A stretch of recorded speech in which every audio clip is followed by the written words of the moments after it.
So are you excited about this? No, not at all. I'm so sick and tired But let's get of being guilted for loving Robyn. Morning dawned peacefully in Flagstaff, Arizona, the sort of quiet that leads you to believe that nothing unusual could possibly break the peace. Birds sung half-heartedly off rooftops, sprinklers hummed across well-manicured lawns, and the golden sun slowly inched its way above the horizon. Saying we were resistant to buying, it's really me. It has been me all along. That has been the one biting and kicking and screaming about the idea of buying. It's not something I have wanted to do. Neighbors extended into their daily routines, some wearing pajamas with steaming coffee mugs in hand, oblivious to the fact that this unremarkable day would dissolve into an instant of raw, unforgettable drama. The initial intimation of turbulence was a deafening metallic rumble rippled through the quiet neighborhood. The rumble of a tow truck. Not any truck, but the type whose engine rumble had in it the tone of finality, of removal. The giant vehicle crept up to a crawl outside a home everyone knew, the home of Kody Brown. How does a guy have 4 wives? And there not be jealousy? Well, we now know there's at least 1 wife. We've always said there was. I've admitted it even when... Former self-proclaimed king of TLC's sister wives.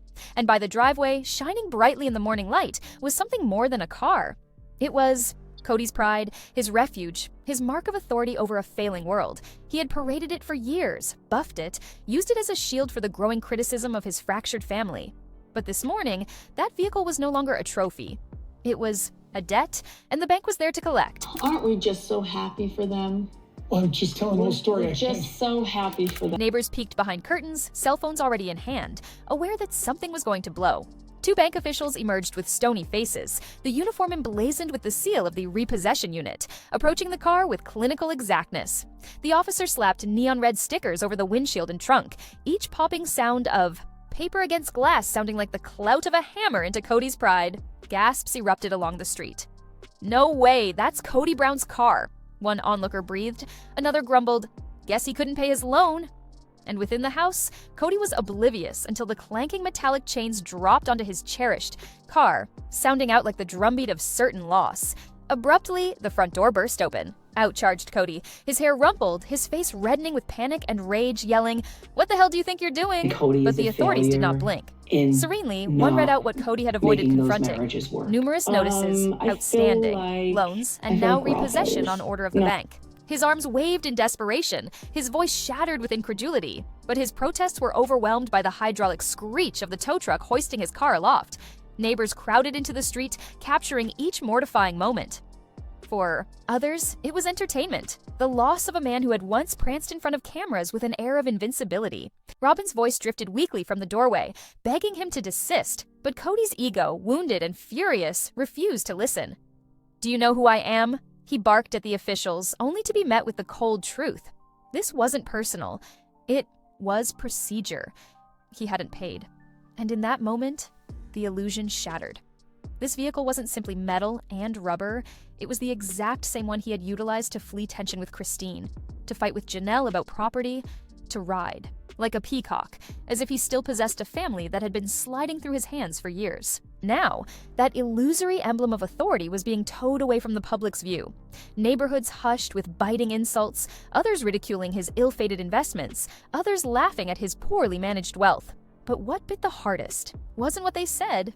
It was the inescapable fact that this moment represented the shattering of all that he had strived to present. Social media erupted in minutes, videos pouring onto TikTok, Instagram, and Facebook, captions crying out, "Kody Brown loses everything, patriarch dethroned." And standing in the driveway, fist shaking, chest pumping, Kody was no longer the confident provider he'd long professed to be. He looked tiny, helpless, divested of the last shred of control he believed he possessed. But here's the thing. This repossession didn't come overnight. This was not a typical morning that went awry. This embarrassment had been years in the making, bred out of cracks in Kody's life long before Christine rolled out with her bags, long before Janelle walked out, long before Mary checked out emotionally. Behind the cameras, he was never actually managing a family. He was managing a village, running 4 households, 18 kids, and bills that could bury anyone. Mortgages, utilities, automobile insurance, medical bills, infinite groceries, taxes on the fabled Coyote Pass land. It was just too much, and no paycheck from TLC could possibly go far enough. But rather than confronting reality, Kody doubled up, buying himself a flashy car on a deep loan as if glossy metal could shore up a falling foundation. He talked himself into the show money paying for it, that somehow the figures would balance out, but figures do not yield to ego.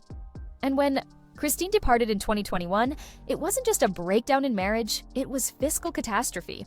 With Janelle following shortly thereafter and Mary slipping away under the radar, the support network began to unravel. What had seemed like a prosperous plural family had disintegrated into shattered homes and out-of-control finances.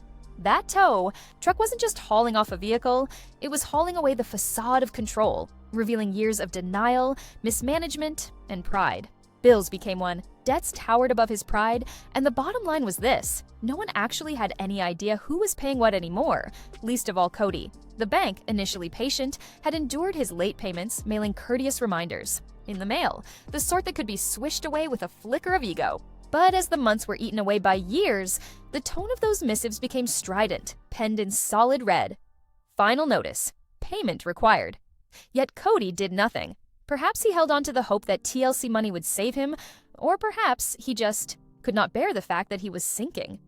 And yet, as the letters mounted within, Kody maintained the charade without, rolling up his windows, playing his music loud, sunglasses resting on his face as if challenging the world to think he had his world in order. But he must have known deep down, it was only a question of when the illusion would shatter. That moment came not with angry wives or children at war, but with the crisp seal of a court clerk on a repossession notice. In the bank's eyes, Kody Brown was not a celebrity, not a patriarch, not invincible. He was simply another client who had defaulted. So, when the repossession crew came that morning, they didn't dawdle. They knew the history, they knew the payments, and they knew they had the right to take the vehicle. What stung harder than the loss of rubber and metal was the symbolism. To Kody, that car had never been anything but a car. It was an illusion of control, the facade he wore when all else around him was falling apart. When Christine pulled away, when Janelle insisted on freedom, when Mary slipped into detachment, he polished that car, telling himself he was still the strong one, the provider, the man who could keep it all together. And yet there it was, taken, away from him in front of neighbors, in front of cameras, in front of the world. Christine didn't waste any time posting a pointed Instagram message. Sometimes life takes away the things you hold on to so that you can finally realize what's important. Fans quickly drew the line. Janelle, never one to sugarcoat anything, weighed in on bad priorities, on how some men pursue power rather than responsibility. Even Mary, alienated as she was, couldn't keep a wry dig from occurring. Truth always surfaces in the end. But it was Robyn whose anguish was most apparent. Her voice trembled from the threshold, pleading for him not to scream, not to shame himself further. Yet shame was unavoidable. Online, the web went crazy. Memes of Kody chasing after his car, Kody in a model car, captions teasing him, "Forget your loan payments, but never forget your ego." Within a matter of hours, hashtags such as Kody car seized and Brown family drama were trending. The fans who had long been wondering about Kody's precarious financial situation suddenly had evidence, and his embarrassment was entertainment. But underlying the joke was a more sinister one. If Kody couldn't service car payments, what about Coyote Pass and all its fanning acres of land? His mortgages, taxes, this wasn't merely about losing a car, it was a fissure opening up the hole. Premise of his financial empire. And when the tow truck raised that automobile higher, chains clanging like shackles, neighbors stopped to watch as if viewing a live television series of sister wives unfold before them. Except this one lacked a camera crew to censor the agony. Kody's hair was disheveled, his voice strained from yelling, his chest panting like a man trapped, yet his words could not alter the reality. The tone of the officer was calm, slicing deeper than a slur thesis. This car is no longer yours. And that statement was not about a car. It was about his identity, his pride, his final stand against the fact that his wives had already left him and his children had started to see through him. Neighbors recorded, some smirking, some muttering, that karma had finally caught up. Robyn pleaded, trembling hands reaching for him. "Please, you're humiliating yourself. The kids are watching." And behind those curtains, little eyes were indeed watching, seeing their father unravel in real time. The roar of the tow truck swallowed his shouts, and with a painful screech, the car surrendered, lifted helplessly into the air like a prisoner in chains.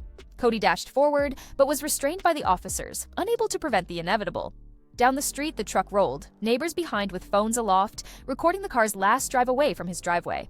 And in that silence that ensued, Kody remained immobile, fists balled, eyes vacant, as if the crush of his fall had finally descended upon him.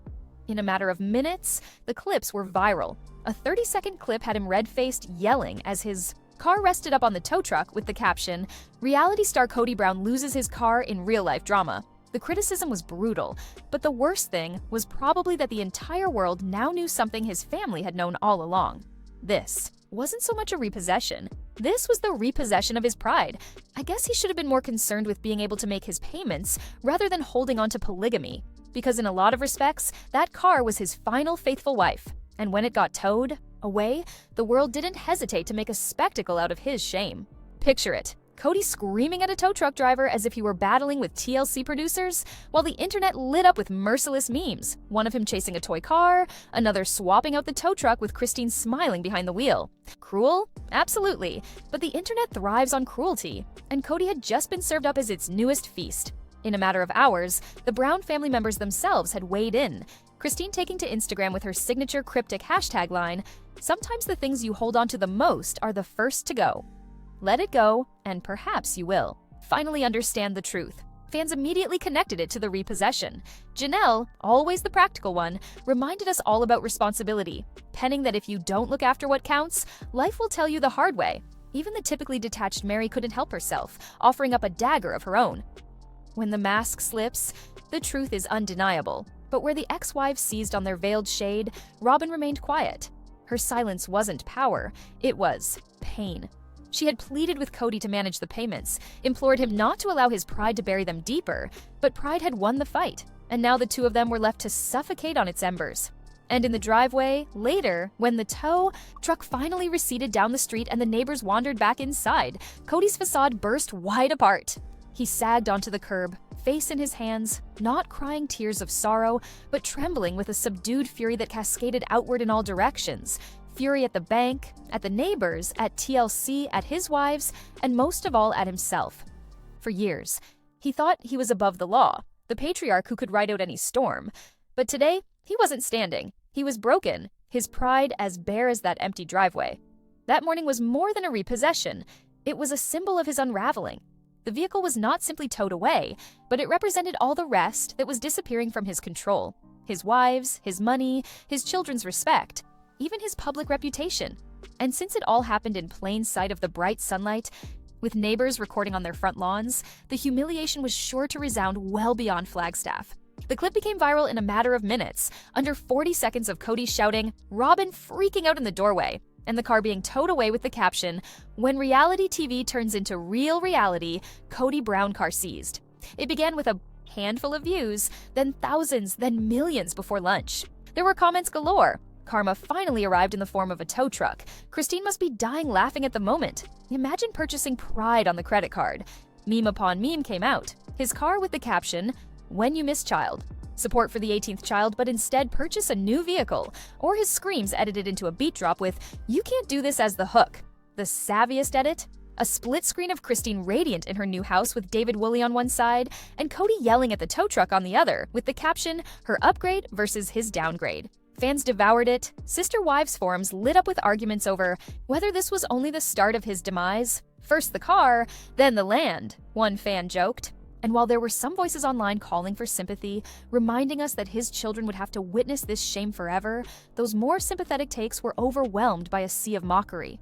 Christine shared a self-satisfied tea-sipping photo. Janelle posted another quote-drenched nugget of wisdom about making choices, and Mary reminded everyone that truth always comes out. Fans quickly linked each post back to the repo, posting them side by side alongside the video, but the real Robyn remained silent, devastated and humiliated. Insiders whispered that she wept for hours, telling a friend, "The kids didn't need to. See this."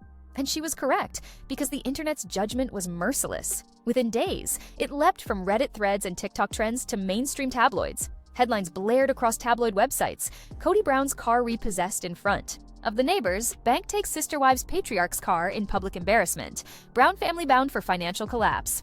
The evening news anchors replayed the video with overdramatic narration, intercutting his howls against Christine's beaming new existence with David, a discomfiting split screen telling a larger tale than words ever could.